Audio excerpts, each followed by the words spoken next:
Hi guys, and particularly Brodie. This is just a quick recap of our lesson, mate, that we did on summertime. So I'm just gonna, you've got the photocopy chart, but just for anyone else who's watching, summertime, this is from, it's not the real book, it's like the real book.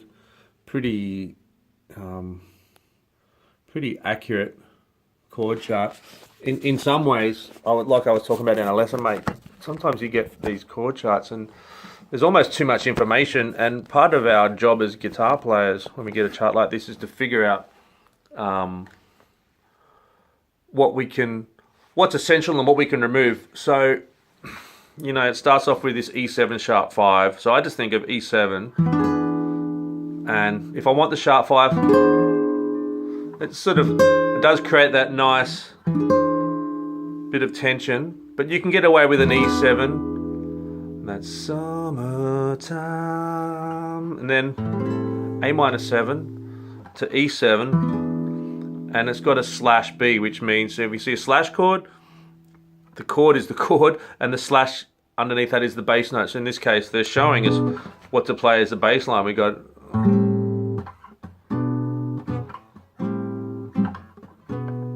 the rhythms. You know, I'm just choosing to do that. You could do. We'll talk about rhythms and how you can break the chord up, but let's just go through the chord progression. So we've got A minor 7, E7, B, and it just cycles through that for 3 bars. And the living is easy. Then A minor, they got A minor 6, A minor 7 is great, and then you can just add the sharp, the third, the major third there, and that gets us to the second line. So I'll just do that again. We've got this E7, or if you like, sharp 5. Summertime, and the living is easy. So all A minor 7 to E7 over B, and then A minor 7, A7, fish are jumping. Now, you could just do 2 bars of D minor there. I like to do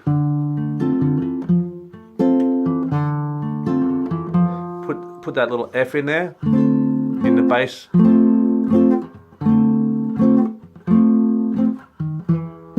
So it's E to B7. So, I mean, even if you did this as, say, this as open chords down here, it could just be D minor, and the cotton is high. E, B7, E. It's got a B flat 9 there. It's, you know, it's one of those things, if you want to start off simple, we could leave that right out. So we can just go, fish are jumping, the cotton is high, your daddy's rich, back to A minor, E7 over B, and your mama's good looking. Then A minor, D7. So this is part of a 2-5-1 in G, and we'll talk more about 2-5-1s. Although you remember, it's if we're in the key of G, G A is our 2, and that's going to be a minor chord.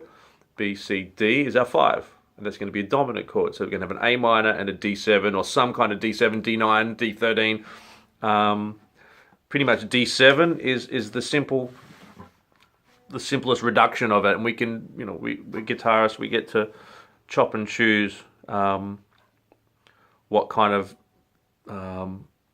colors you want to add to your 7 chord. I really like, instead of a stock D7, I really love D9.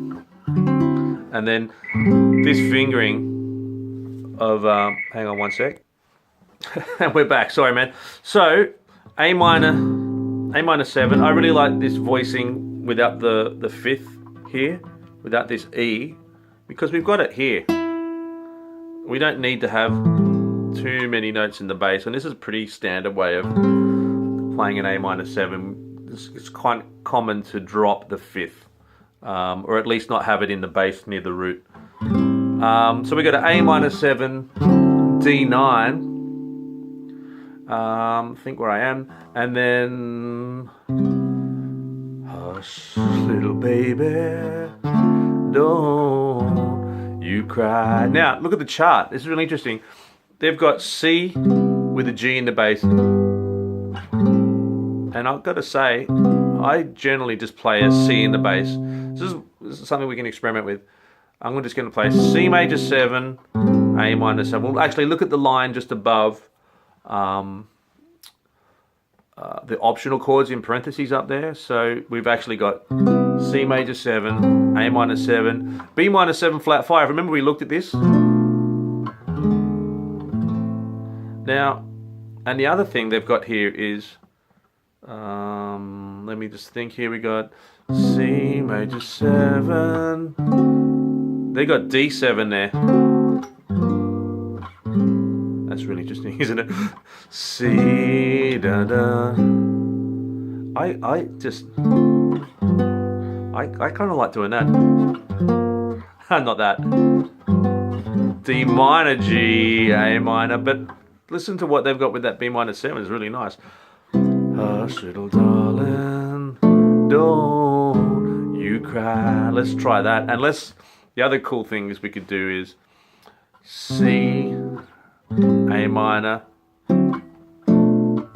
So that's a D7 or a D9 to B minor 7 flat 5. Our B minor or B half diminished. And that's also got the sharp 5. We'll talk about 251 and the minor 251 next week.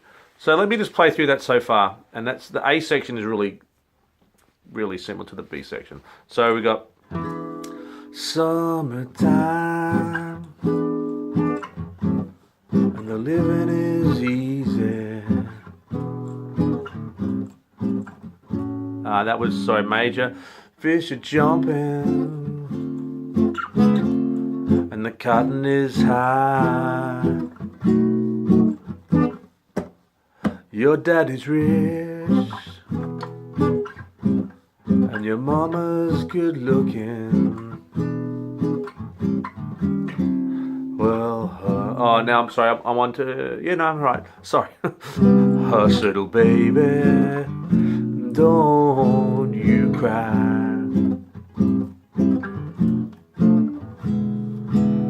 There's a few other things that we can embellish, but I think if you just do that, I'm going to do it one more time really slow. E7, let's stick the sharp 5 in and just play much less per bar. Summertime, there's that E with the B, and the living is easy. Make it a dominant. Fish are jumping. I really do like that. And the cotton is high.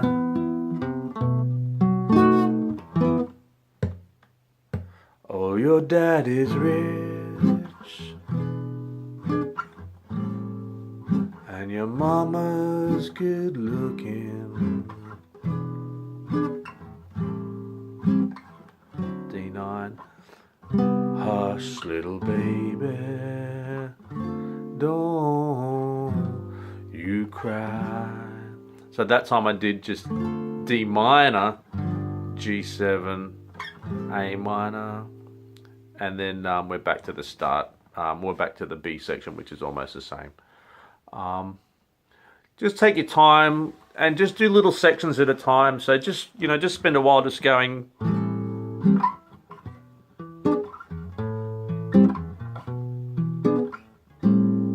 Not even worrying about trying to put a bass line in, just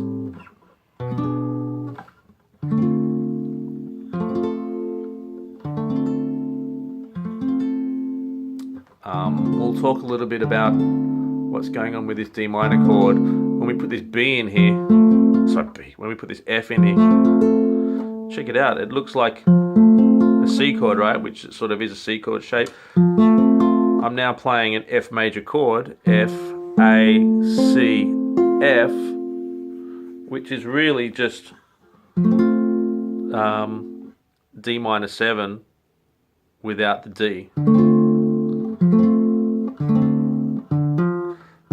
It's really good to think about it, intervals. If we're playing D minor, this is the root, D is the root, A is the 5th, C is the flat 7, F is the minor 3rd, which we know because if we went up 1 fret, we'd make it a major 3rd, and then another A on the top, which is the 5th. So if I replace this D here with F, it's funny, but I've got a D minor chord with F in the bass and no D in it, but it still works